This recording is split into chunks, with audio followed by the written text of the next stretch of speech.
Assalamualaikum warahmatullahi wabarakatuh. Perkenalkan, nama saya Riko Afrianda, NPM 23 100 103. Di sini saya akan membuat video UTS yang bab 2. Yang pertama adalah hard news. Hard news adalah jenis berita yang bersifat penting, aktual, dan memiliki dampak yang besar untuk masyarakat.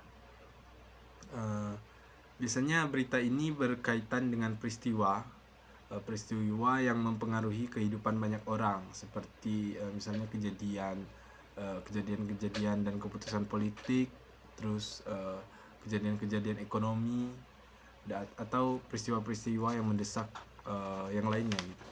Kemudian ada berita soft news. Berita soft news sendiri adalah berita yang lebih ringan dari hard news. Berita ini biasanya bersifat menghibur dan tidak terlalu mendesak dibandingkan berita hard news. Kemudian ada unsur-unsur berita. Yang pertama adalah fakta. Fakta sendiri yaitu berita yang kita sajikan harus nyata, sesuai dengan informasi yang ada, dapat diverifikasi dengan kebenarannya, dan tidak ada unsur hoax, tidak ada unsur kebohongan di dalam berita yang disampaikan. Kemudian adalah aktualitas. Informasi yang disajikan harus informasi terkini dan relevan dengan keadaan saat ini. Kemudian berita juga harus memiliki unsur yaitu 5W plus 1H. Setiap berita harus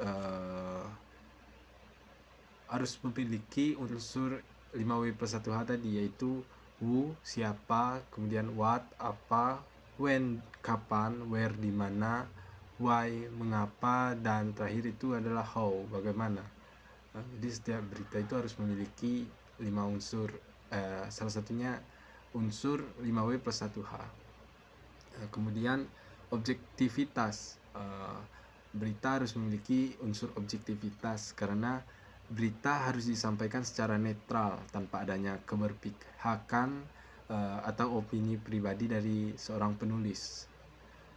Kemudian adalah 5 kedekatan. Berita lebih dekat dengan audiens, baik secara geografis maupun emosional. Itu cenderung lebih menarik untuk dibaca, menarik untuk didengarkan oleh audiens, karena mereka merasa itu relevan dengan mereka. Mereka merasa memiliki kedekatan dengan berita yang kita buat gitu. Kemudian dampak. Berita yang memiliki pengaruh besar terhadap masyarakat itu lebih menarik untuk diberitakan, karena masyarakat juga pasti akan senang dan welcome untuk membaca berita, mendengarkan berita apabila yang disampaikan itu memiliki dampak yang pasti dampak positif bagi pembaca atau pendengar suatu berita gitu. Kemudian ketokohan.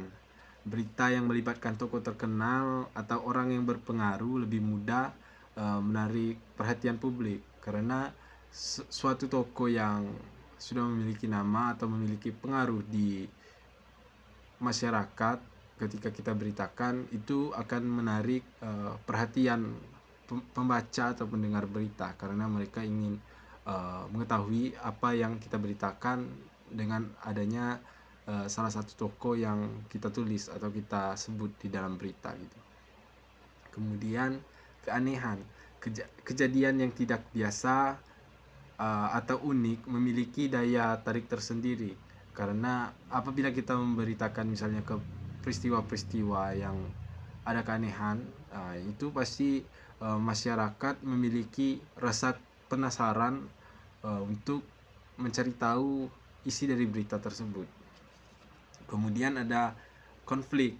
Berita yang mengandung unsur pertentangan, perbedaan pendapat atau kontroversi sendiri, ini juga biasanya mengandung menarik keingintahuan pembaca untuk mengetahui apa isi dari berita tersebut.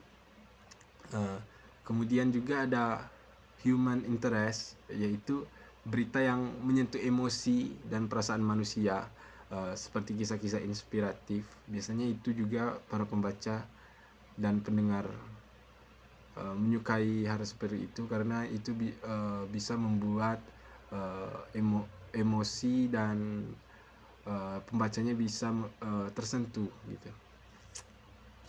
Kemudian ada ini berita atau prinsip-prinsip berita yang harus dipahami oleh seorang public relation. Yang pertama adalah berita harus lengkap, adil, dan berimbang. Seorang public relation harus memastikan bahwa berita yang mereka sampaikan itu sudah lengkap, sesuai dengan informasi yang ada, relevan, dan tidak menimbulkan kesalahpahaman gitu. Kemudian yang kedua, berita harus objektif. Objektivitas adalah kunci dalam pemberitaan. Informasi yang disampaikan oleh public relation harus berdasarkan fakta, bukan opini atau kepentingan pribadi penulis. Dan yang ketiga, berita harus ringkas, jelas, dan sederhana. Berita yang efektif adalah berita yang mudah untuk dipahami dan dimengerti oleh pembaca baik pun pendengar dari berita tersebut. Kemudian ada berita features. Berita features sendiri adalah salah satu jenis berita yang lebih banyak mengarang, lebih bercerita. Sebenarnya berita feature adalah berita yang lebih bercerita, sehingga bisa membuat sang pembaca atau pendengar itu merasakan bahwa mereka itu ada di dalam kondisi apa yang sedang kita ceritakan. Jadi biasanya berita features juga lebih banyak diminati karena para pembaca atau pendengar berita ini bisa merasakan mereka ada di situasi yang sedang kita ceritakan gitu. Kemudian ada reportase. Dalam dunia public relation, reportase ini memiliki peran yang sedikit berbeda dibanding dengan reportase jurnalistik pada umumnya. Jika jurnalistik bertugas untuk menyampaikan berita secara objektif kepada publik, seorang public relation menggunakan reportase ini sebagai alat untuk menyusun dan menyebarkan informasi yang dapat membangun citra positif bagi perusahaan, bagi perusahaannya sendiri, bagi organisasi atau kliennya gitu. Kemudian itu reportase tadi. Ada artikel. Artikel adalah tulisan yang dibuat untuk menyampaikan informasi, gagasan, kemudian opini atau analisis mengenai suatu topik tertentu.